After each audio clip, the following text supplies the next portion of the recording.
हिंदी गद्य और काव्य में कविवर हरवंश राय बच्चन जी का विशेष स्थान रहा है।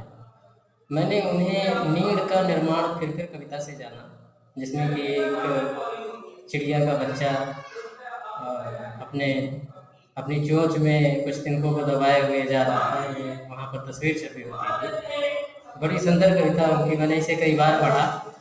इसके अलावा फिर मैं उन्हें पढ़ता ही चला गया। ऐसा कोई कोर्स नहीं आया जिसमें कोई हरवंश राय बच्चन ना हो। वहाँ से लेके मधुशाला से होते हुए निशा निमंत्रण तक मैंने उन्हें पढ़ा।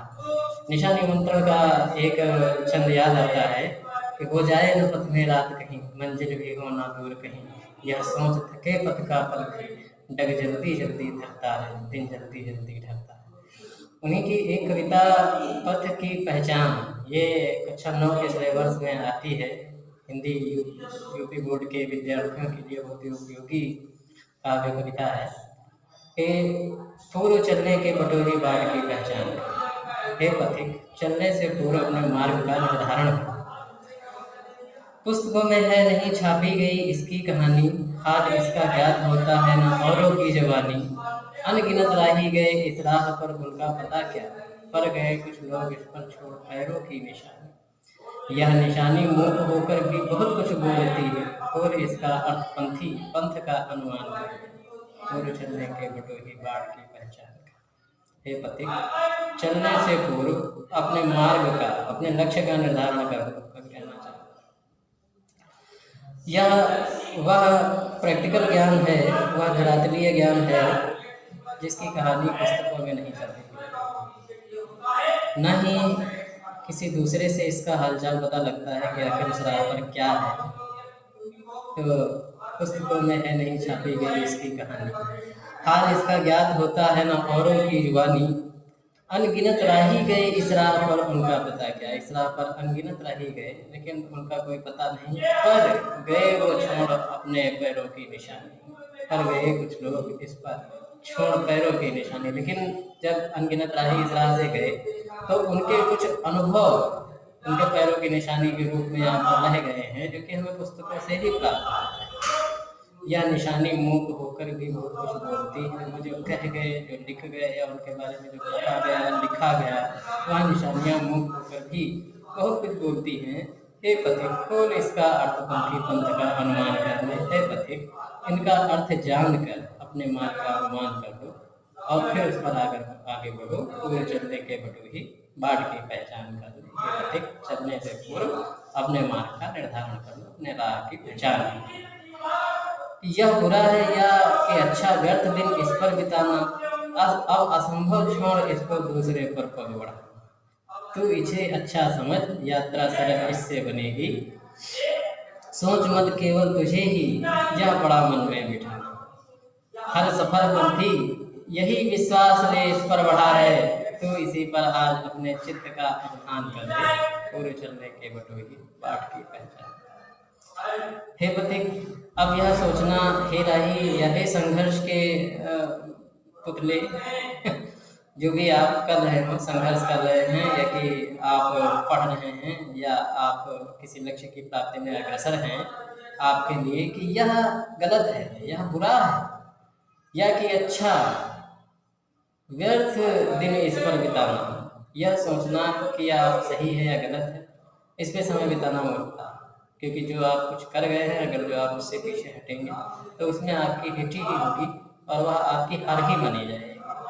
अब असंभव छोड़ इसको दूसरे पर पग बढ़ाना, अब इसको छोड़कर दूसरे मार्ग पर पग बढ़ाना असंभव है, क्योंकि व्यक्ति जिस कार्य का निर्धारण करता है, उसे समाज में कहता है और उसे करने का प्रयास करता है, वह उसके व्यक्तित्व का एक प्रमुख भाग बन जाती है, और उससे वापस आने पर व्यक्तित्व विकास में पीड़ा होती है। अतः जो जिस मार्ग पर आप आगे बढ़ गए हैं, उससे कोई पीछे बढ़ाना असंभव है, नहीं होना चाहिए, या आपका मनोबल इतना उच्च होना चाहिए कि जिस पथ पर आपने पग बढ़ा दिया, जिस लक्ष्य का आपने निर्धारण कर लिया, उससे आपको पैर पीछे नहीं हटाना है। तू इसे अच्छा समझ यात्रा सरल इससे बनेगी, अब इसको ही, इस मार्ग को ही अच्छा समझो, जिससे तुम्हारी यात्रा सरल। सोच यह मत कि तुझे केवल पड़ा मन में बिठाना। अब यह मत सोचो कि केवल तुमको ही यह मन में बिठाना पड़ा है। इस बार यह सभी को निर्धारण करना पड़ता है, इसका संकल्प लेना पड़ता है। जो भी इस राह पर गए हैं, जाने वाले हैं, जाएंगे। हर सफल पंथी यही विश्वास ले इस पर बढ़ा है, तू इसी पर आज अपने चित्त का आह्वान कर। जो भी सफल पथिक हैं, जिन्होंने अपने जीवन के में सफलता प्राप्त की, अपने लक्ष्यों को प्राप्त किया, वह यही संकल्प लेकर के अपने इस मार्ग पर चलते हैं कि अब पीछे नहीं लौटना। पूरे चलने के बटोही बाट की पहचान कर ले। हे पथिक, चलने से पूर्व अपने मार्ग का निर्धारण कर लो। है अनिश्चित किस जगह पर सरित गिर गिरधर मिलेगी। सरित गिर गिरधर ये सुख के प्रतीक है। कभी कहता है कि न जाने कहाँ तुम्हें पथ में सुख मिलेंगे, तुम्हें अच्छी चीजें मिलेंगी। है अनिश्चित किस जगह पर बाग वन सुंदर मिलेंगे। सरित गिर गिरधर, गिरधर मतलब खाई, गिर पर्वत, सरिताएं नदियां, क्या पता ये किस जगह तुम्हें मिलेंगी। ये कठिनाइयों के प्रतीक है अनिश्चित किस जगह पर बाग वन सुंदर मिलेंगे, और यह भी अनिश्चित है किस जगह पर तुम्हें सुंदर फलदार फूलदार बाग ये मिलेंगे। ये सुख के प्रतीक हैं। कवि इन प्रतीकों के माध्यम से कहना चाहता है कि तुम्हें कहाँ पर कठिनाइयाँ मिलेगी और कहाँ पर तुम्हें तुम्हारे संघर्ष के प्रतिफल के रूप में सुख प्राप्त होगा, खुशी प्राप्त होगी, यह सब अनिश्चित। किस जगह पर यात्रा हो जाएगी, यह भी अनिश्चित। कहाँ पर तुम्हें सफलता मिल जाए और वही सफलता का अंतिम मापदंड हो। भाई आप दौड़े, आप एशियन के लिए दौड़े, आपको एशियन गोल्ड मिल गया, यात्रा समाप्त आपकी, एज आपकी 18-19 वर्ष हो गया। तो यह आप मत सोचिए कि नहीं इसमें हमें कहाँ तक जाना है। यह भी अनिश्चित है कि आपकी यात्रा कहाँ पर समाप्त हो, कहाँ पर आप अपने लक्ष्य की प्राप्ति कर रहे हैं। लेकिन अपने पूरे मनोबल के साथ अपने चित्त का अवधान करेंगे। जो लाइन कही कविवर ने, उस चित्त के अवधान के साथ। है अनिश्चित कब सुमन कब कंटकों के शर मिलेंगे। सुमन प्रसन्नता का प्रतीक है, सुख का प्रतीक है, खुशी का प्रतीक है। कंटक कांटे या गम का प्रतीक है, कष्ट का प्रतीक है। यह निश्चित है कि ये कहाँ पर हमें खुशी और कहाँ पर गम मिलेंगे, कष्ट मिलेंगे, गम कष्ट मिलेंगे। कौन सहसा छूट जाएंगे मिलेंगे कौन सहसा। जब हम समाज में रहते हैं तो कई लोग हमें जानने वाले होते हैं, हमारे मित्र होते हैं, हमारे साथ चलने वाले होते हैं। संघर्ष की राह पर व्यक्ति अकेला ही बढ़ता है। उस संघर्ष की राह पर कभी हमसे छूट जाएंगे और कब हमसे हमारे मित्र स्नेही मिलेंगे, यह निश्चित। आप बड़े कुछ भी रुकेगा तो ना ऐसी आयन कर ले, लेकिन कुछ भी आप बड़े, कोई भी बिछड़े, कोई भी मिले, आप वापस नहीं आएंगे। आप ऐसी आन कर ले, शपथ उठा ले, अपने मन में ठान ले, और हे बटोही, हे पथिक, अपने मार्ग पर चलने से पहले, अपने द्वारा निर्धारित किए गए मार्ग पे चलने से पहले अपने मार्ग की पहचान। कौन कहता है कि सपनों को आने दो, सपनों देखते हैं सब इन्हें, अपनी उम्र अपने समय में।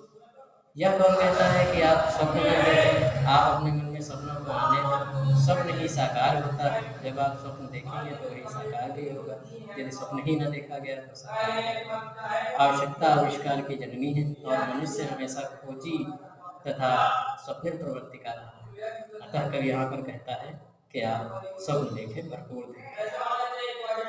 और तू कर यत्न भी तो मिल नहीं सकती सफलता, वे उदय होते लिए कुछ ध्येय नयनों के निलय में। अगर जो तुम प्रयास भी करो कि नहीं मैं स्वप्न ना देखूं, मुझे स्वप्न ना आए, तब भी आपको सफलता नहीं मिल सकती। क्योंकि यह नयनों के निलय, निलय अर्थात घर, आंखों के घर में यह कुछ ध्येय लिए हुए, कुछ लक्ष्य लिए हुए प्रकट होते हैं। सब किंतु जग के पंथ पर यदि स्वप्न दो तो सत्य 200। लेकिन इस संसार के धरातल पर वास्तविकता में यदि हमारे स्वप्न 2 हैं तो हमें 100 सत्यों का, 200 सत्यों का सामना करना पड़ता है। कभी यहाँ पर अपने सपनों को साकार करने की दुश्वारियों के बारे में इंगित करता हुआ कहता है कि स्वप्न पर ही मुक्त मत हो, सत्य का भी भान कर ले। केवल स्वप्न पर ही मुक्त होकर के मत रह जाओ कि तुमने स्वप्न देखा, उसमें मुक्त हुए जा रहे, प्रसन्न हुए जा रहे, लेकिन उसे सच्चाई के धरातल पर लाने के लिए कोई प्रयास नहीं करना। इससे कुछ हासिल होने वाला नहीं। सत्य का भी ज्ञान करिए और उसके साथ अपने स्वप्न को जोड़ करके उसे साकार करने की कोशिश कीजिए।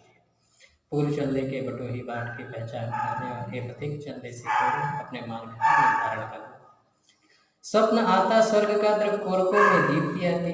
जब स्वर्ग का स्वप्न आता है तो आंखों के कोनों में एक दीप्ति प्रकाश उत्पन्न होता है, पंख लग जाते, पगों में ललकती उन्मुक्त छाती, पैर जल्दी जल्दी चलने लगते हैं और उन्मुक्त हुई छाती ललकने लगती है, प्रसन्नता से फूलने लगती है कि नहीं, स्वप्न आया है, मैं ये करूँगा, ये मैं कर लूँगा, मैं ये बनूँगा।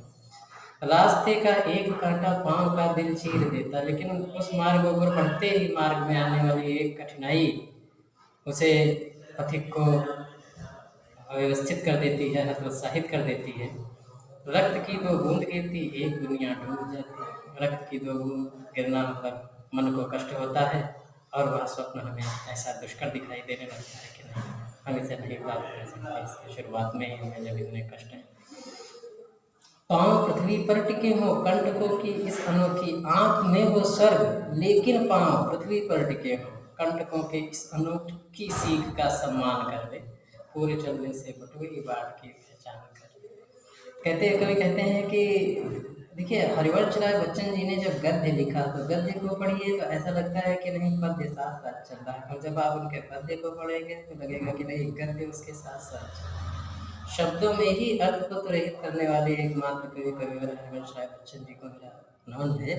तो कहते हैं कि एक दुनिया डूब जाती, आंख में हो स्वर्ग, लेकिन पांव पृथ्वी पर टिके हों, कंटकों की इस अनोखी सीख का सम्मान कर ले, पूरे चलने के बटोही बाट की पहचान कर ले। इस स्वप्न आप कितने भी उच्च देखें, आदर्श आपके कितने भी ऊंचे हों, लेकिन आपका समाज के बीच इस धरातल पर रहना बहुत जरूरी है कि आपका मस्तिष्क अगर जो अंतरिक्ष में रहा और शरीर धरती पर रहा तो उसके मायने कम नहीं। एक ही जगह दोनों का कंसंट्रेशन, चित्त का अवधान कर ले तो वह चित्त का अवधान अपने लक्ष्य पर समाज के साथ साथ करके आगे बढ़ें, और कांटों की इस सीख का सम्मान करें कि भले उनका मुख आकाश की ओर रहता है लेकिन उनके पांव पृथ्वी पर ही टिके रहते हैं। पूर्व चलने के बटोही बाट की पहचान कर ले, हे पथिक चलने से पूर्व अपने मार्ग का निर्धारण अवश्य कर ले और फिर सफलता को प्राप्त करें।